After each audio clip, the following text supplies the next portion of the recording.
A poor single dad. A quiet life with his little girl in a worn-down house on the edge of town, until one cold, rainy night, someone knocked on his door. He didn't know her. She was soaked, trembling, holding two children close. And she was hiding a secret that would change everything. That night he had a choice. Close the door to protect the life he'd built, or open it and risk everything for something he didn't believe in anymore. If you believe stories can warm hearts and remind us what truly matters, hit like and subscribe to stay with us. Because some doors, once opened, can never be closed again. The rain had been falling since late afternoon, steady and unhurried, soaking the rust-colored leaves that carpeted the quiet roads of Maplewood. By the time the sun disappeared behind the hills, the whole town had gone still. Lights dimmed behind thick curtains, front porches empty, and only the wind knocking softly on old windows. Thomas Whitaker stood in his kitchen, wiping his hands on a dish towel. The clock above the stove ticked past 8:30. Dinner was done, dishes clean, and Ellie, his 6-year-old daughter, was curled on the living room rug with her stuffed rabbit and their old beagle, Max. The house smelled faintly of cinnamon and firewood. It was small and worn, but solid, like him. Or what remained of him. He leaned against the counter, listening to the rain tap against the roof. It was the kind of night where memories crept in through the cracks.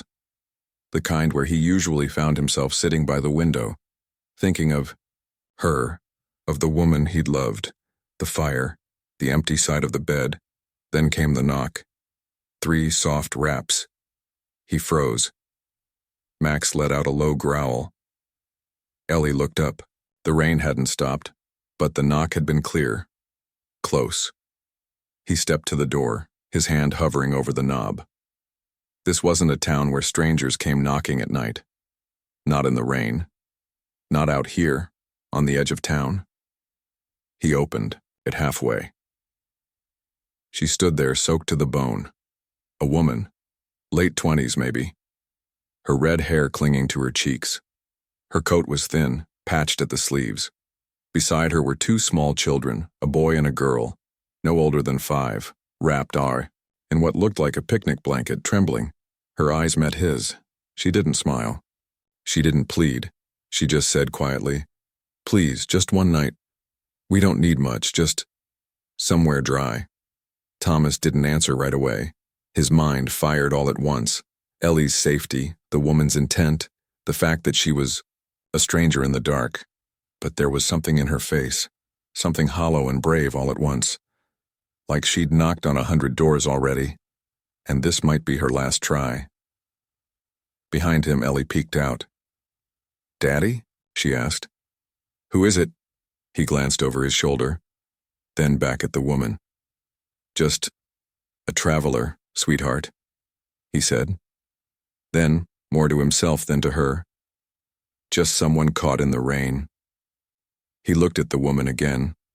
Her arms were wrapped around the children like armor. One of them coughed, a wet rattling sound that cut through the night. He didn't think. He moved. "Come in." She blinked, surprised. The children hesitated. He stepped aside and gestured with a towel he grabbed from the hook.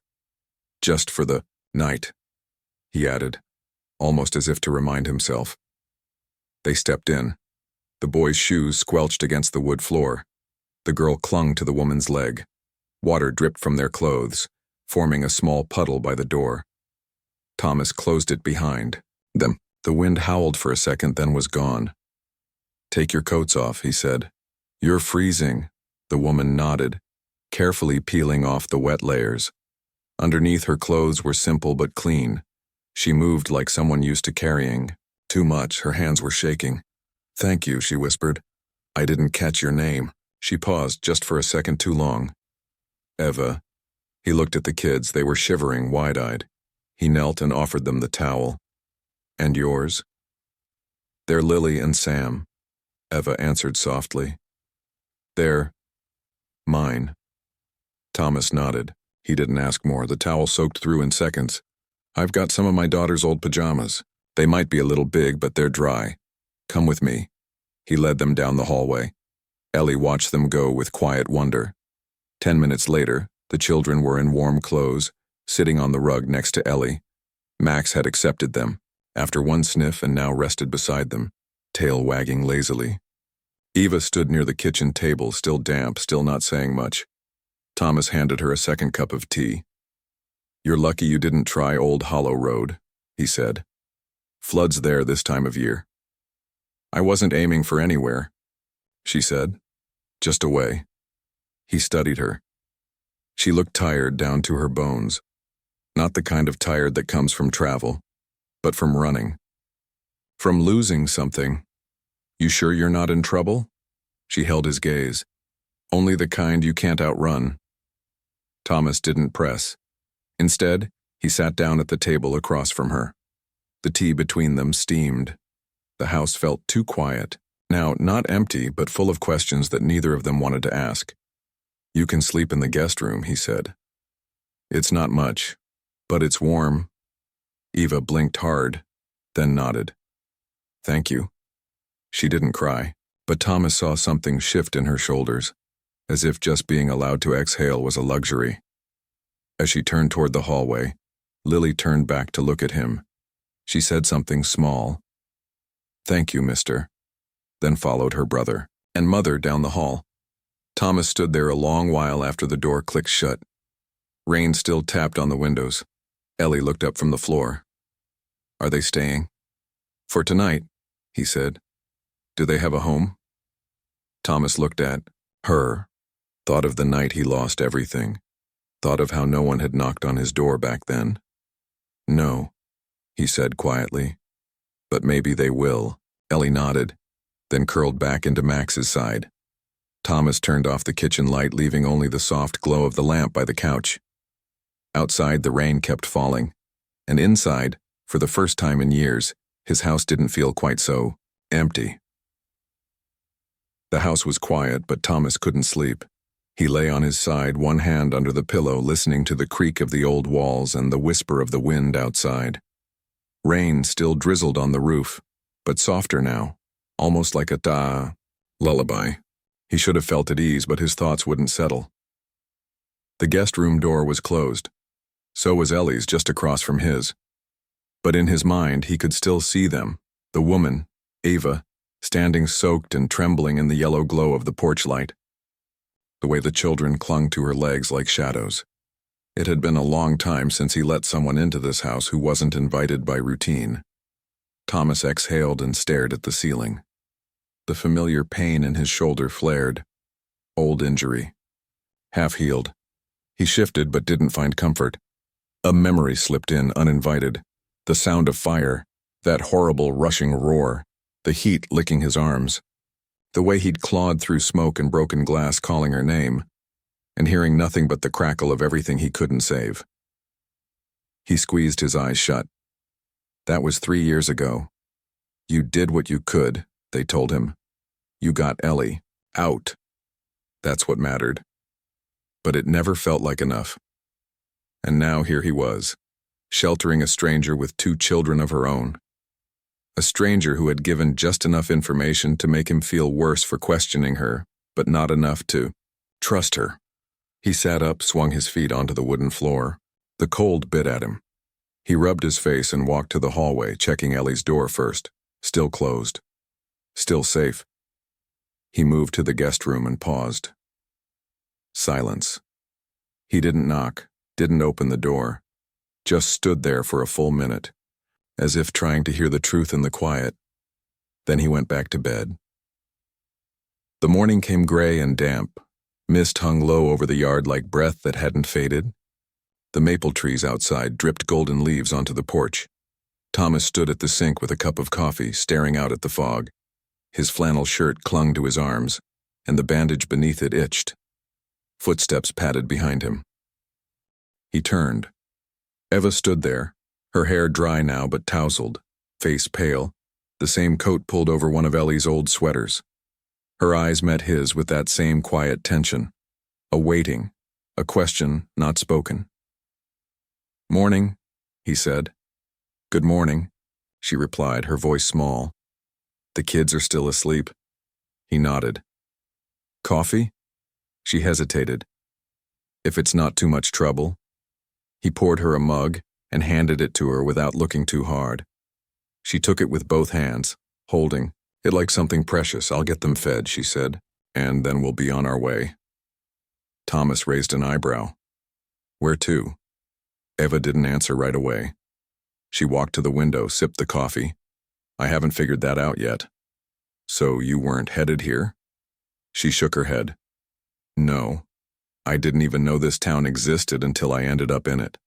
That should have bothered him more than it did. You're not in any kind of trouble, he asked, slower now. Eva's shoulders rose, fell. Only the kind I can't leave behind. He wanted to press, to demand more. Names, stories, explanations. But then Lily came down the hall in one of Ellie's old shirts, rubbing her eyes and holding a stuffed rabbit. Sam followed, dragging a blanket. Ellie trailed after them, already chattering about cereal and cartoons. And just like that, the room changed. Thomas watched as Eva knelt to greet them, ran her fingers through Lily's hair, kissed Sam's temple. It wasn't rehearsed, wasn't calculated, it was maternal, instinctive, real. That's what stopped him. Let them eat first, he said, softer now. You don't have to go this minute. She looked up at him, surprised, grateful, but also guarded, as if she didn't quite believe kindness could be that simple. By late morning, the mist had lifted. The children sat on the porch with Ellie, drawing with chalk on the steps. Eva washed the breakfast dishes without being asked. Thomas worked on stacking logs by the shed, but kept glancing toward the house. What the hell are you doing, Whitaker? He didn't trust easily anymore, not after the fire, not after the way people looked at him when the department reviewed the call and decided it was unavoidable. Unavoidable, maybe, but unforgettable. He stacked another log. A memory surfaced. Ellie, the first night without her mother, curled in his lap whispering, "Don't leave like Mom did." He had promised he wouldn't. Now here he was, letting strangers in. It's one night. Maybe two. Just until the storm passed. Until she figured out her next move. That's all. He told himself that. Repeated it like prayer. But deep down, he knew something had shifted, not just in the house. In him. That night, after the kids fell asleep and Eva sat quietly on the porch swing, Thomas stepped outside and handed her a blanket. "Gets colder at night," he said. "Thank you," she said. She hesitated, then added, "For everything." He nodded, leaning against the porch rail. They sat in silence for a while, listening to the wind in the trees. She spoke first. "You're wondering if I'm lying to you." He didn't answer right away. "I'm wondering if I should care," he said. She looked at him then. Really looked. "Why did you let us in?" He stared out at the stars. "Because I've been the one no one opened the door for."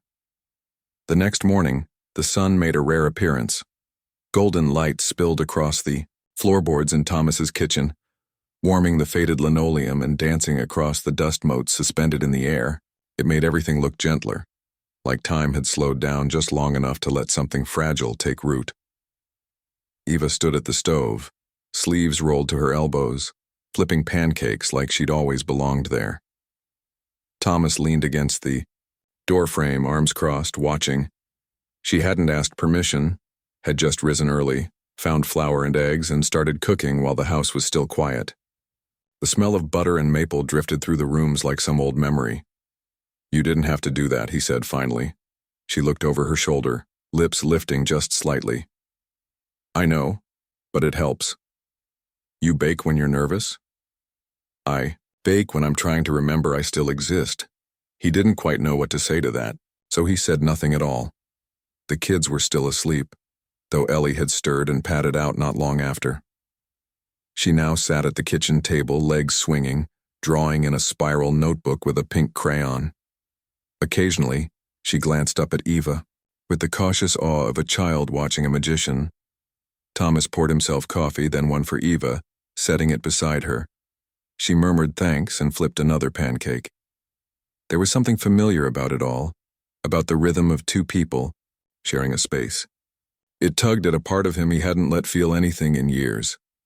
They ate breakfast together around the table. Eva, the twins, Lily and Sam, Ellie, and Thomas. It was quiet, but not awkward. There were syrup-sticky fingers, half-finished sentences, and the soft clink of forks on mismatched plates. Eva cleaned as she went. The kids helped, willingly, not out of fear or habit, but as though they were used to carrying their own weight. Afterward, Thomas stepped out to the shed to check the firewood stack. The first hard frost would come soon, and the old heater was unreliable. When he came back, he found the three kids building a pillow fort in the living room. Sheets were draped over chairs. Max lay inside like a guard dog on duty. Ellie was reading a story aloud, her voice small but sure. Lily and Sam leaned in, hanging on every word. Eva sat at the edge of the couch, mending a button on Sam's jacket. Her hands worked fast and sure. "They seem happy here," she said without looking up. "They're kids. They make happy where they can," Thomas replied. He meant it as truth, not bitterness, but Eva looked up at him, and there was something like apology in her eyes. "We don't mean to overstay. I know. We'll go as soon as I figure out where next is." He didn't answer, because the truth was, he didn't want to think about them leaving. That afternoon, Thomas fixed the broken step on the porch while Eva swept leaves from the walkway. The kids played in the yard with Max, their laughter ringing through the autumn air. At one point, Eva stood with her hand resting on the porch rail watching them. "They've never had a real backyard," she said softly. "Never knew what quiet sounded like. It scares them a little." Thomas looked up. "It scared me too at first after." He didn't finish. He didn't have to. Eva turned toward him. The wind tugged her hair across her cheek and she brushed it away absently. "I lost someone too," she said, "before the kids, someone I thought would stay." Thomas nodded. "Loss has a way of making everything look like a risk." She looked at him for a long moment. "Maybe," she said. "Or maybe it makes us see clearly for the first time." Later that evening, as the sky turned to amber and the trees glowed like fire, Thomas showed Eva the old workbench out back. It had belonged to his father, sturdy, scarred, still holding. "I've been meaning to fix that drawer," he said, nodding toward one hanging slightly askew. Eva stepped forward, slid, her fingers along the edge. "Do you mind? Be my guest." She knelt, inspected it quietly, then found a flathead screwdriver from a nearby drawer.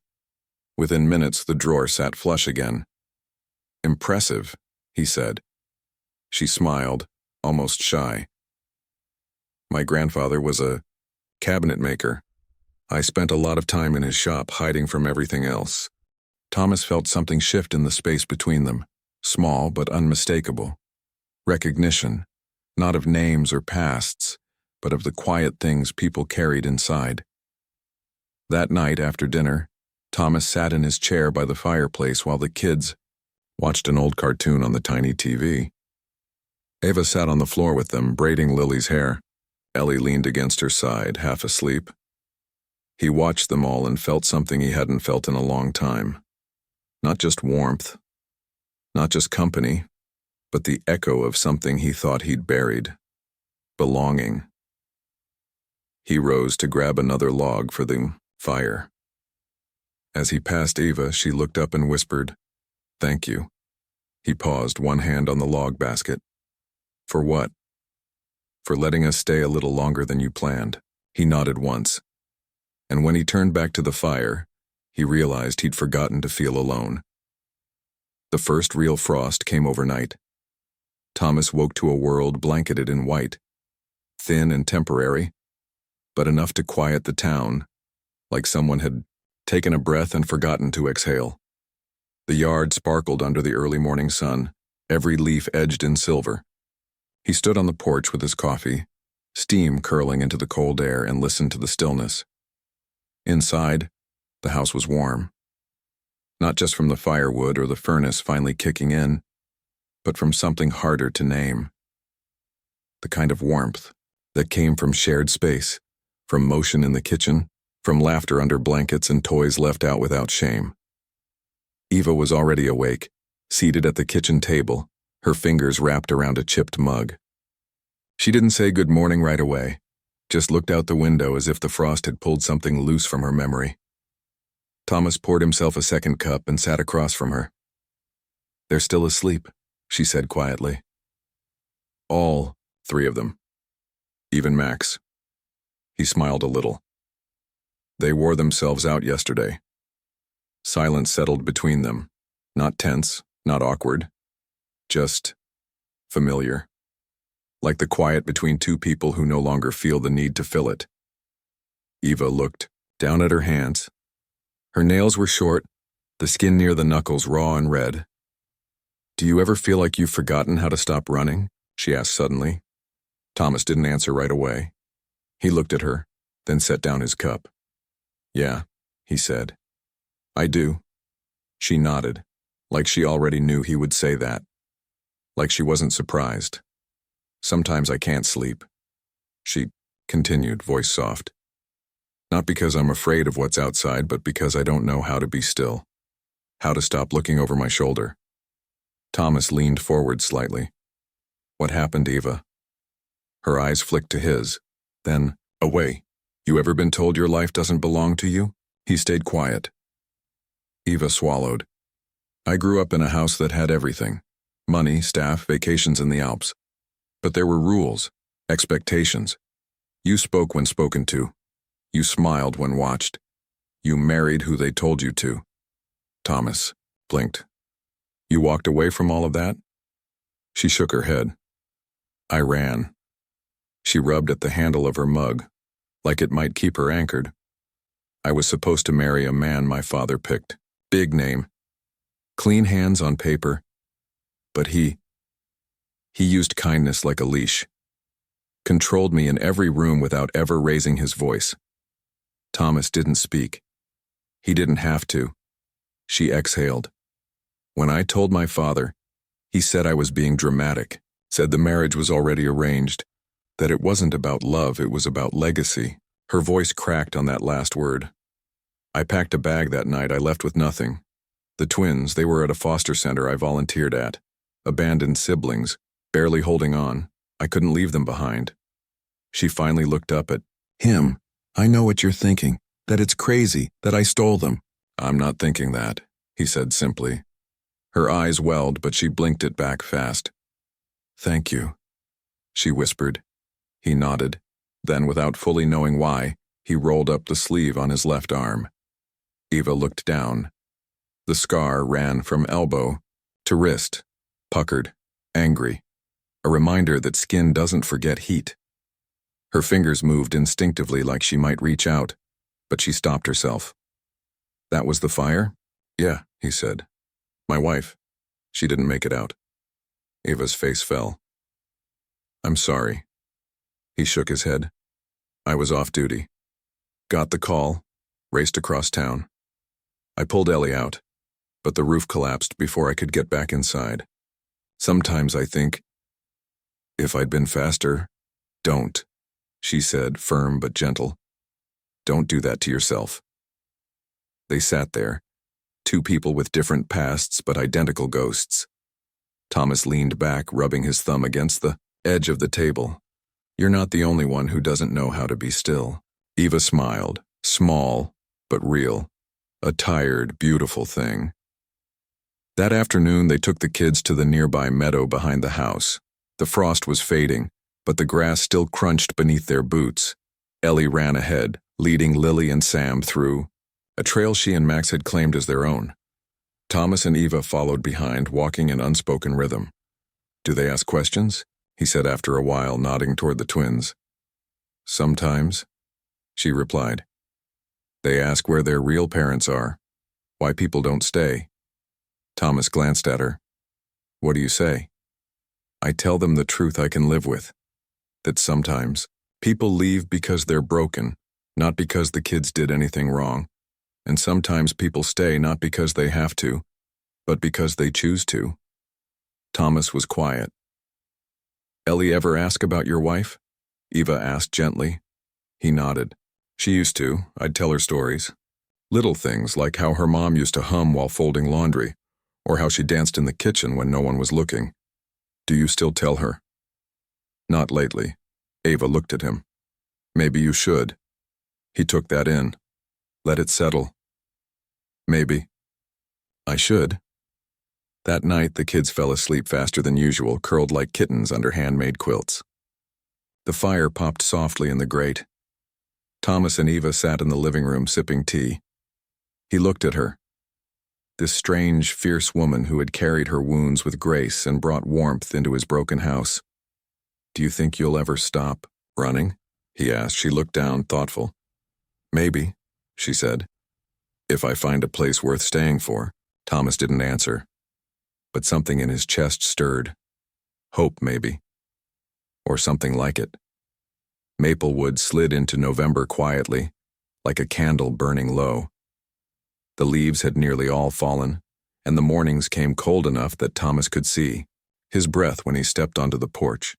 But inside the house there was warmth, not just from the fire, but from motion, from routine, from laughter that no longer sounded borrowed. They had been living together for 2 weeks now. It hadn't been planned. No one said it out loud, but somehow Eva and the children were still here, and Thomas hadn't asked them to leave. It started small, as things often do. A chore list appeared on the fridge, written in Ellie's uneven handwriting but clearly directed by Eva. Dishes, laundry, sweeping, firewood. Eva cooked most nights. Thomas repaired the hallway heater. The kids started calling the guest room our room, and Ellie stopped asking if they were leaving. Thomas found himself looking forward to things he didn't realize he missed. Pancakes on Saturday mornings, the smell of wet mittens by the door, the sound of kids arguing over crayon colors. One evening, while the kids painted paper turkeys, for Thanksgiving, Eva leaned over the table and wiped a smudge from Sam's cheek. Hold still. Picasso, she said with a laugh. Thomas stood in the doorway, arms crossed, watching her. The way she moved through the room like she'd always belonged in it, like she hadn't been just passing through. When she caught him looking, she smiled, but only a little. It was the kind of smile that made you ache for more of it.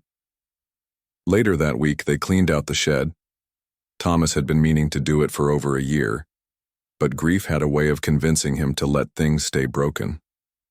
Now with Eva kneeling beside him in the cold dirt, sleeves rolled and Lily sweeping dust with a broom twice her size, it no longer felt like a graveyard. They found a wooden chair with one broken leg, a birdhouse missing its roof, and an old workbench covered in cobwebs. Eva blew dust off the bench and ran her fingers across the grooves. This could be something again, she said. Thomas smiled. That's the idea. They began sanding it down the next day, together, little by little.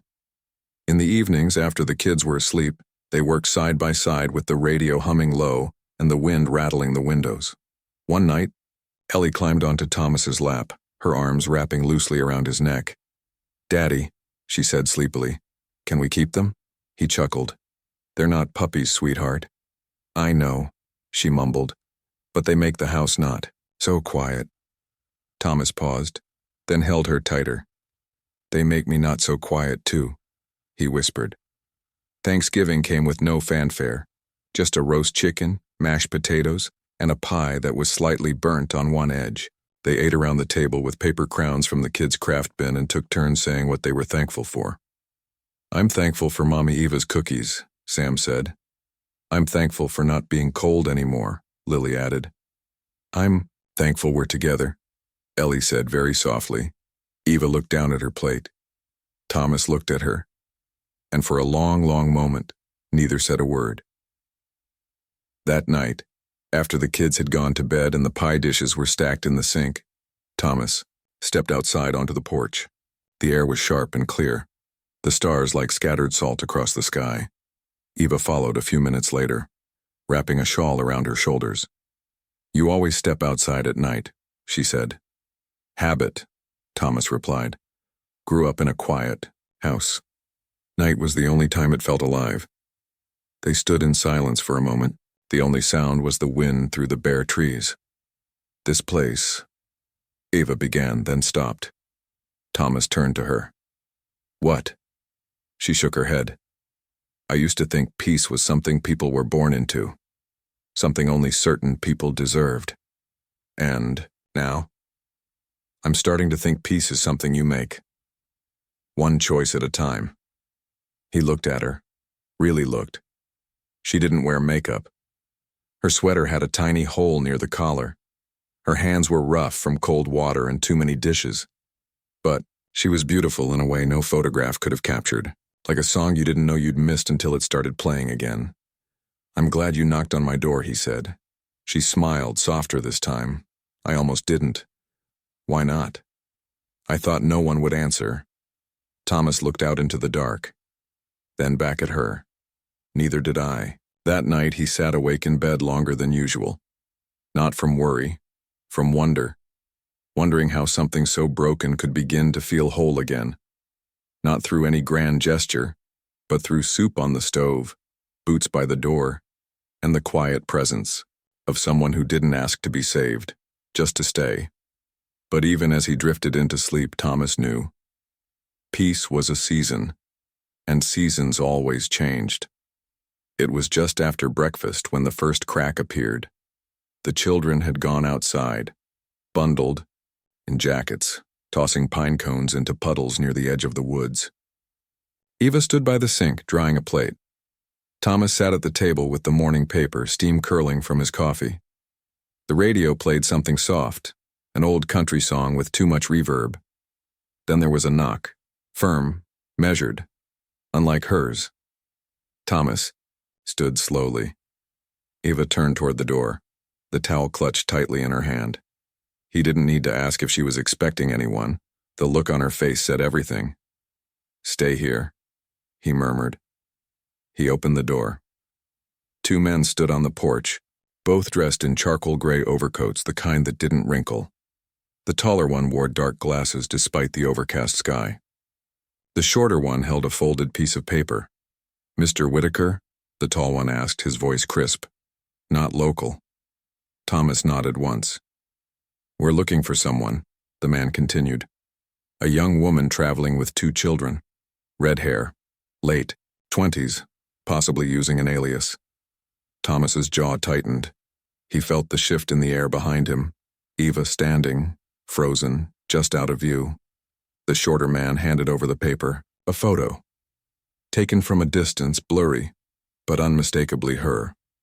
The caption beneath it read, Eva Lancaster, heiress missing since August. Believed to be traveling with two children, family offering substantial reward for information. Thomas stared at it, then back at them. Haven't seen her, he said flatly. They exchanged a glance. If you do, the man said, slipping a card onto the porch rail, give us a call. Thomas didn't take the card. They left without another word, boots crunching across the frosted dirt. He shut the door gently. Turned back. Eva stood in the kitchen, her eyes wide, her breath shallow. How? She started, voice cracking. Don't know, he said.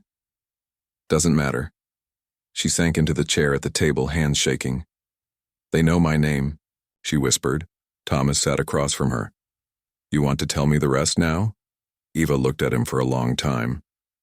And then, like a dam giving way, she did. She told him how Lancaster wasn't just a name. It was a brand, a dynasty. She was their only child, groomed for succession, chained to legacy. She told him about the fiancé, Harlan Pierce, handsome, polished, violent behind closed doors. How her father had known and approved anyway. Because power in their world was more important than peace. She told him about the trust fund, the lawyers, the threats, and how one day she simply walked away. Took nothing but a few thousand in cash and the only two people in the world she couldn't leave behind, Lily and Sam. They're not mine, she said quietly. Not legally, but they're mine. I took them when their adoption was being delayed for a corporate publicity stunt. Just took them and ran. Thomas sat, still, not judging, just listening. Why didn't you tell me? He asked after a long silence. Would you have opened the door if I had? He didn't answer, because he wasn't sure. Outside, the wind had picked up. The trees bent low, their bare branches clawing against the sky.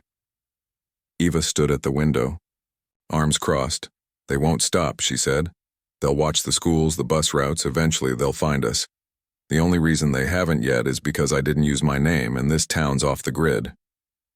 Thomas walked over, placed a hand on the window frame. You could still run? She turned to him slowly. Her voice was barely a whisper. I don't want to run anymore. The kids returned not long after, cheeks red, arms full of pine cones. Ellie shouted something about building a pine palace. Thomas forced a smile. Ava didn't say much at all. That night the house felt different, too quiet, too still. The children fell asleep early, but Ava stayed awake on the couch, staring into the fire.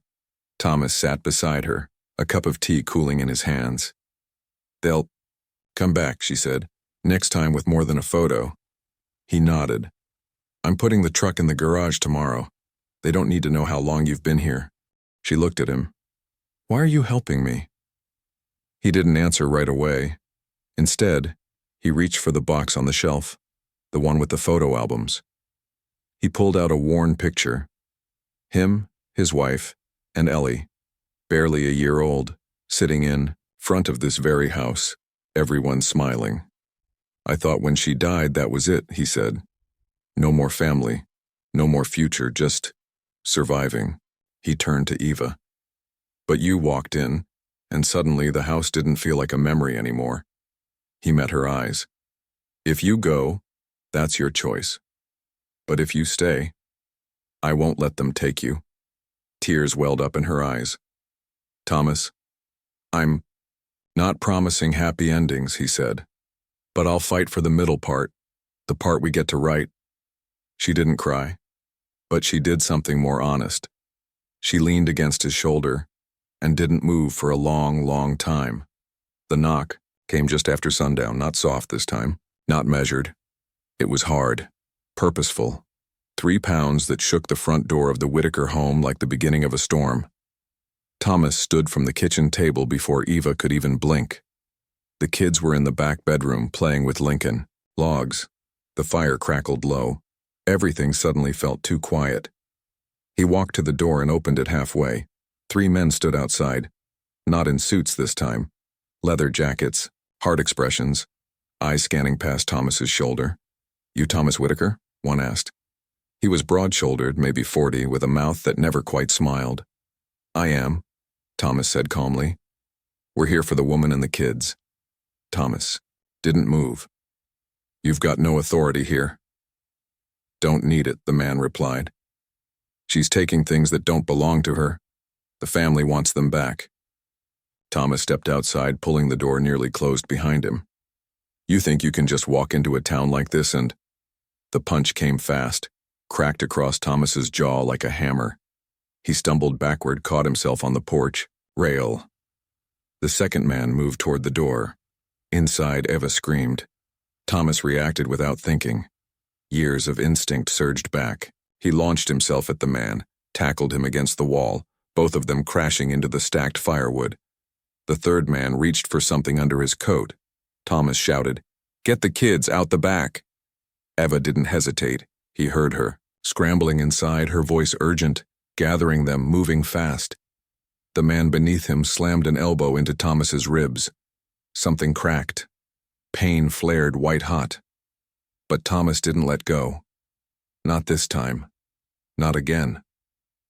The porch light flickered. Above them, Thomas rolled, blocking the door with his own body. One boot caught him in the side, but he stayed up.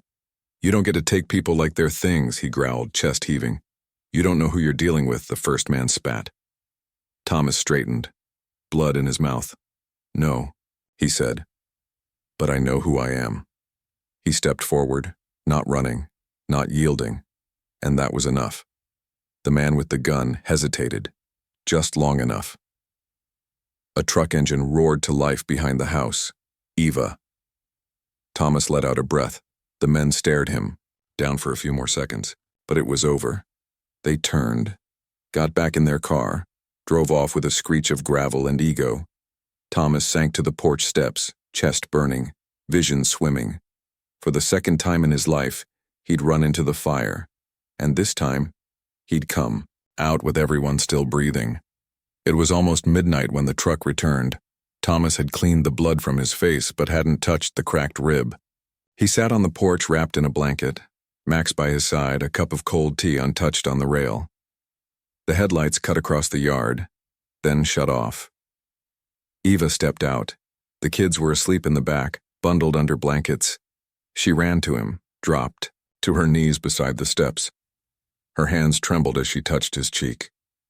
"You're bleeding," she whispered. "You came back," he said, voice rough. "I didn't want to. But you did. I couldn't leave you." He smiled, wincing. "I guess we're both terrible at running." She pulled him into her arms. It wasn't graceful. It wasn't pretty. But it was real. The way she held him, tight, scared, grateful, and furious all at once. "You could have been killed," she whispered. "I've been close before," he murmured. "But it's the first time I ever thought it might be worth it." She pulled back, tears in her eyes. "Don't say things like that. I mean them." And then, after a long silence, "If I had to choose again, I'd open that door every time." Eva's breath caught, and that's when she kissed him, not out of passion, but out of something deeper. A thank you, a promise, a beginning. They stayed, out there a long time. When she finally helped him inside, the kids still asleep in the truck, Thomas looked around at the house. At the fire, low and glowing, the photos on the shelf, the quilt on the couch. It wasn't perfect, but it was theirs. And now he knew it was something worth protecting, with everything he had left. It happened just before dawn. The smell reached Thomas before the sound did, acrid and sharp, curling under the doorframe into his lungs. His eyes snapped open. He sat up fast, ribs still bruised from the fight 2 nights ago. The air was wrong, too warm, too quiet.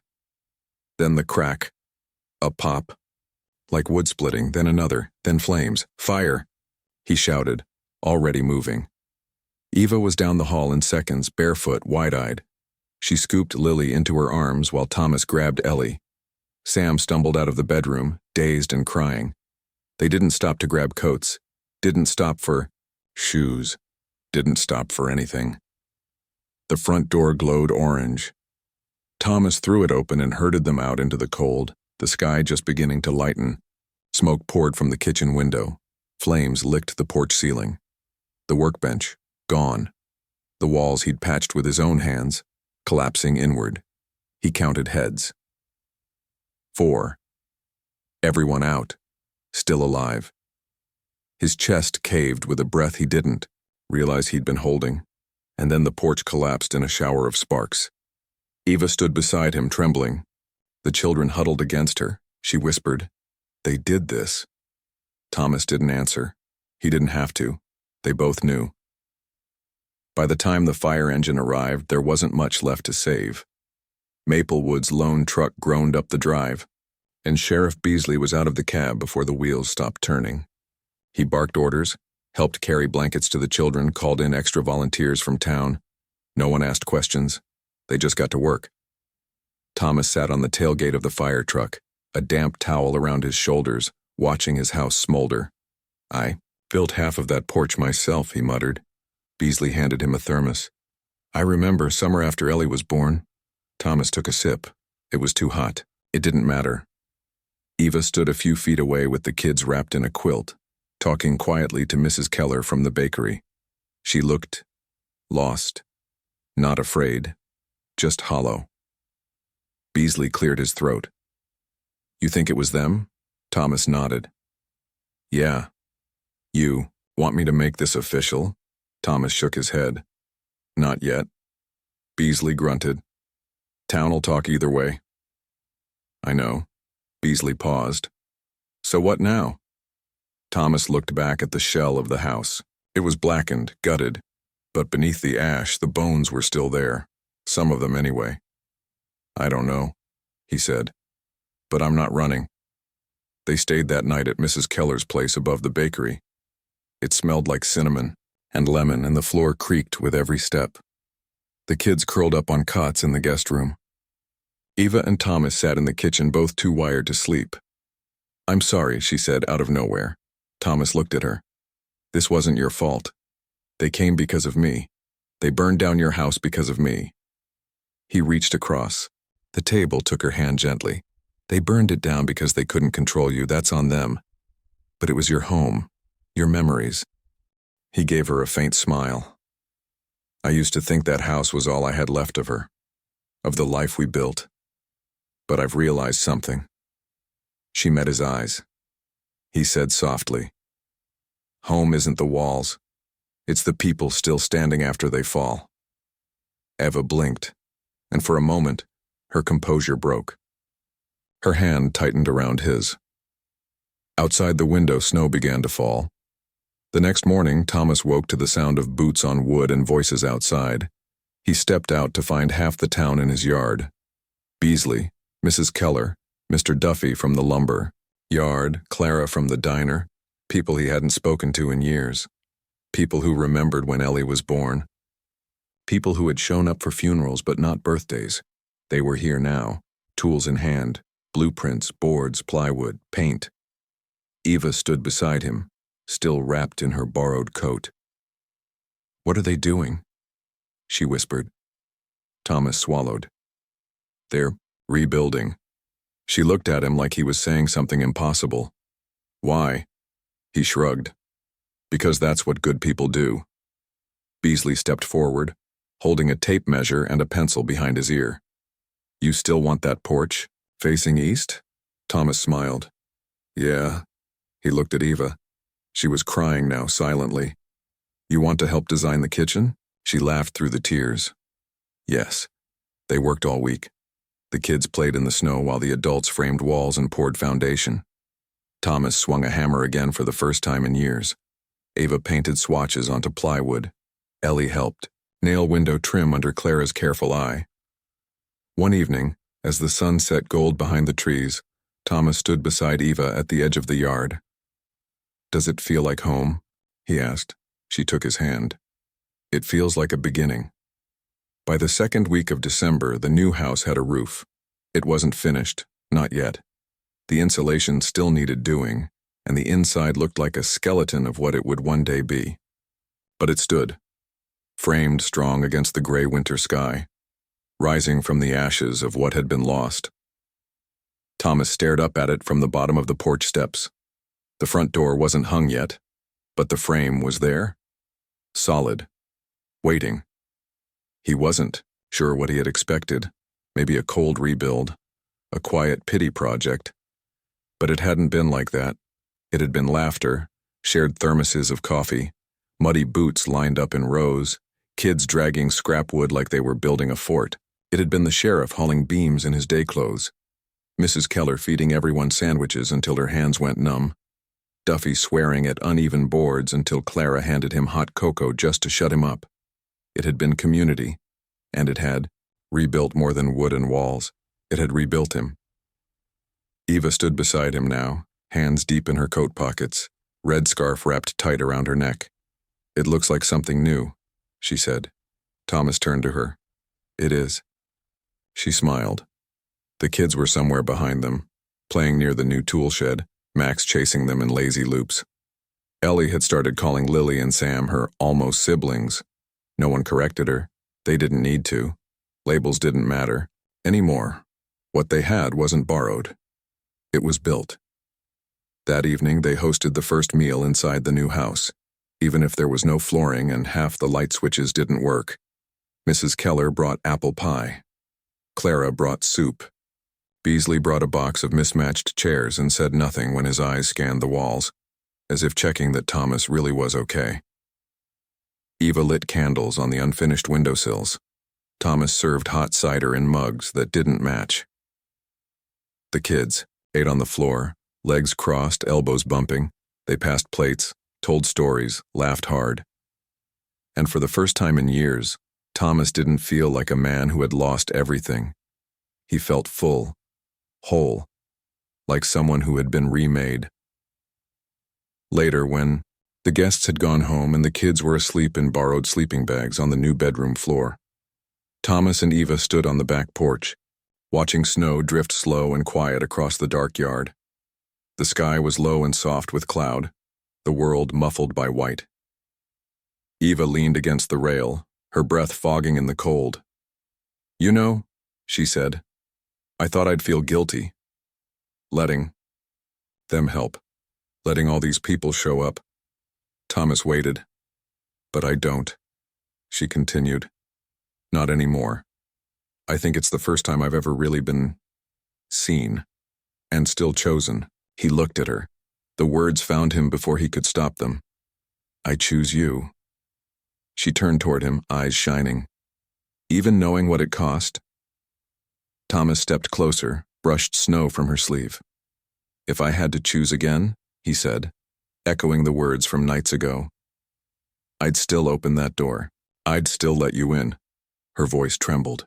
"Even if it burns down again?" He didn't hesitate. "Then we'll build it again." The next day, Ellie helped Thomas plant a small sapling near the porch. A sugar maple, thin, barely waist-high, its roots wrapped in burlap.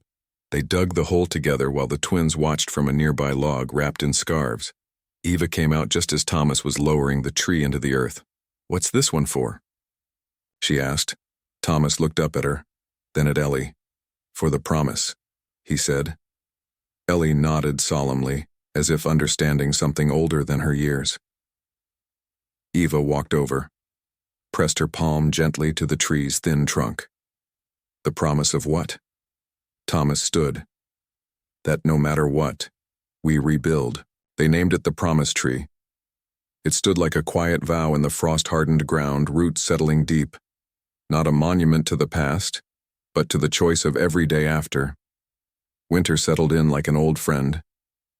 Snow blanketed the hills outside Maplewood, in a hush that slowed everything down. The town seemed to breathe deeper. Lights glowed earlier in the day. People spoke softer, moved slower, lingered longer at front doors. Inside the new house, warmth no longer came just from the fire. It came from the walls, freshly painted by hand, from the mismatched mugs in the cupboard, from the row of children's boots lined up, muddy and used, and from the way Eva stood at the kitchen counter laughing with her sleeves rolled, hair messy from baking. It came from the normalcy, from the rhythm, from the staying. Thomas hung the last picture on the living room wall that morning, a photo of Ellie on the porch holding Max's leash in one hand and a paper sign in the other that read, "We live here now." He smiled to himself. 3 months ago, this house had been ash. Now it was full. They had never labeled what they were, not formally, but labels felt small anyway. He cooked on Sundays. Eva handled Mondays. They shared the middle of the week like they shared everything else, quietly without keeping score. The kids had their rooms. Max had his corner. The Promise Tree stood taller already, branches holding snow like it was made for it. Thomas had built a small bench next to it, where he sometimes sat in the early morning light, coffee in hand, watching the horizon shift from gray to gold. That morning Eva found him there. She sat beside him, tucking her knees under the blanket he'd brought for them both. "You know," she said, "for a long time, I thought survival meant running, keeping ahead, staying invisible." He turned to her. "You're not invisible here," she smiled. "No, I think I'm finally real here." Thomas reached for her hand under the blanket, their fingers laced like muscle memory. He looked at the tree. "It's going to outlive us, you know." "Good," she whispered. "Let it." They sat in silence, watching the branches sway ever so slightly in the wind. That evening, the house filled with the smell of stew.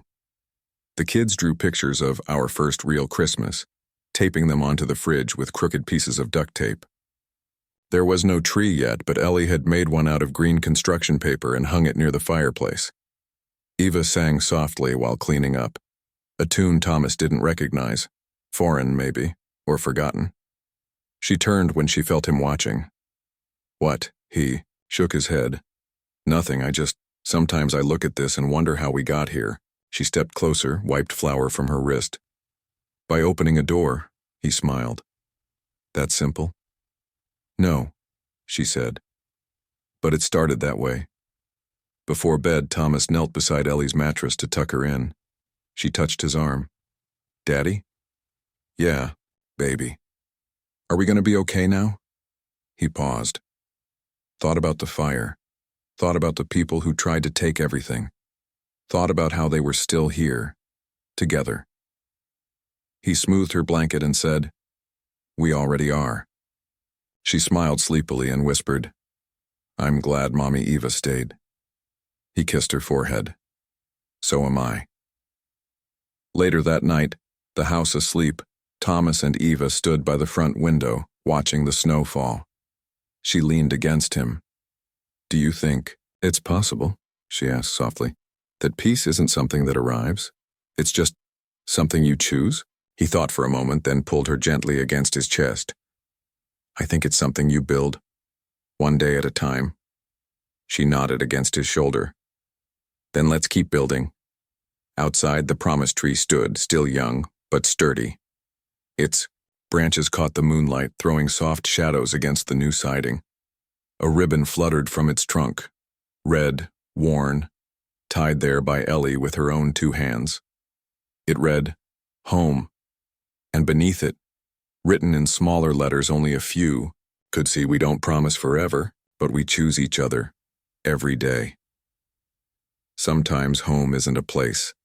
It's the choice to stay, to rebuild, to love, quietly, every day.